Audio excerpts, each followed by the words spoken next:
আরেকটি তথ্য আমাদের থেকে আসলে হাইড হয়ে যাচ্ছিল, যেটা আমরা জানতে পারলাম কিছুক্ষণ আগে। তো এই কবরটা আমাদের শ্রদ্ধেয় রফিকুল ইসলাম সাহেব, উনি তার যখন এই দুনিয়া থেকে মায়া ত্যাগ করবেন তার জন্য রেখে দিয়েছে মসজিদের পাশে। আলহামদুলিল্লাহ, তার চিন্তা ভাবনাগুলো আসলে অনেক শ্রদ্ধার যোগ্য। কত সুন্দর একটা জায়গা করে রাখছে এবং সেখানে সে চিরনিদ্রায় যাবেন বীর মুক্তিযোদ্ধা রফিকুল ইসলাম সাহেব। তার প্রতি আমার অনেক অনেক শ্রদ্ধা, মানে তার এই কাজকর্ম দেখার পরে আরও শ্রদ্ধা আসলে বেড়ে গেছে। কি সুন্দর একটা মসজিদ। আর এখানে আরেকটা জিনিস যেটা কনস্ট্রাকশন আছে, আন্ডার কনস্ট্রাকশনে, এখানে 451 ফিট উচ্চতায় এটা 57 তলা ভবন হবে, 57 তলা একটা মসজিদ হবে, মিনার হবে, যেটার আন্ডার কনস্ট্রাকশনে আছে। এটাও তার পরিকল্পনার ভিতরে আছে, সেটা আমি জানতে পারলাম। তো সেই জিনিসটাও আপনাদেরকে শেয়ার করলাম। তো আমরা এই মুহূর্তে আছি হচ্ছিল টাঙ্গাইল গোপালপুর 201 গম্বুজ মসজিদে। তো এখানে সবচেয়ে ভালো জিনিস হচ্ছে সবাইকে উন্মুক্ত করে দিছে এই জিনিসটা দেখার জন্যে, মানে মসজিদটা, যে সবাই সুন্দর মতো দেখতেছে, কোনো রেস্ট্রিকশন নাই। আলহামদুলিল্লাহ, এটা একটা অনেক বড় মনের ব্যাপার।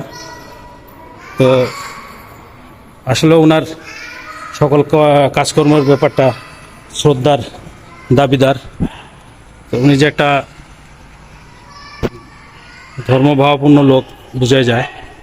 কত সুন্দর মসজিদে যে ইমাম সাহেব নামাজ পড়াবেন, সে জায়গাটার বাইরের দৃশ্য এটা।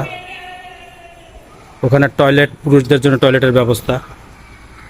টয়লেটই তো আপনার বিশাল ব্যবস্থা করছে, পাশ দিয়ে নদী বয়ে যাচ্ছে, সুন্দর। আসলে এটা যে সৌন্দর্য আমরা মুখে মুখে বলতেছি বা ভিডিওতে দেখাচ্ছি, এটাতে আমার পুরোপুরি বই প্রকাশ হচ্ছে না। এটা কাছের থেকে না আসলে পরে এটার সৌন্দর্যটা আপনারা আসলে উপভোগ করতে পারবেন না বা দেখতে পারবেন না, আপনার জীবনে এটা মিস করবেন। তো সর্বশেষ যেটা বলতেছি বারবারই, যে এই মসজিদটা আপনারা আসবেন এবং দেখার চেষ্টা করবেন, নিজ চোখে দেখার চেষ্টা করবেন, নাহলে জীবনে একটা ভালো মসজিদ দেখার থেকে আপনারা বঞ্চিত হবেন।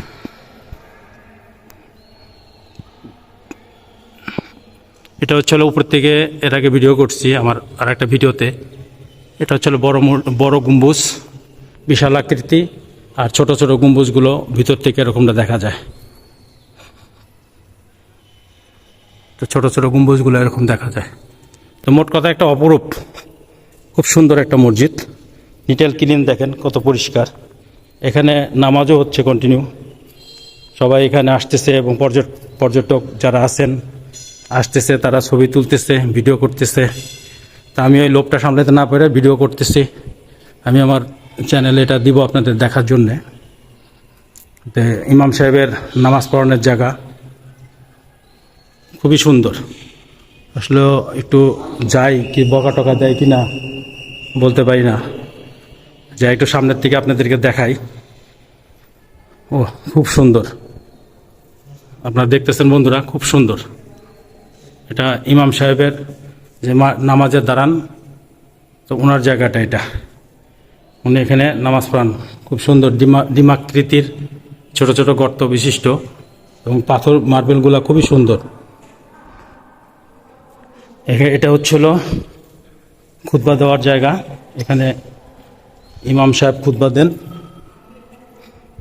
এটা টাঙ্গাইল গোপালপুর এলাকায় অবস্থিত।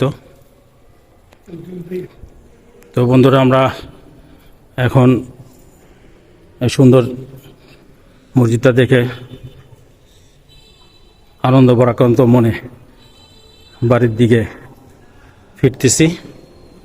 তো আঙ্কেল কদিন থাকবে আল্লাহ তালা জানে। আল্লাহ তালা আঙ্কেলকে দীর্ঘ এক দান করুক, আল্লাহ তালা তাকে আরও সেবা করার তৌফিক দান করুক এই মসজিদটাকে। তো বন্ধুরা, আমি অলরেডি এত মসজিদে এত কারুকার্য এগুলা দেখে তারপরে মনে করেন যে 2টা ভিডিও করে ফেলছি অলরেডি, দুই ভাগে।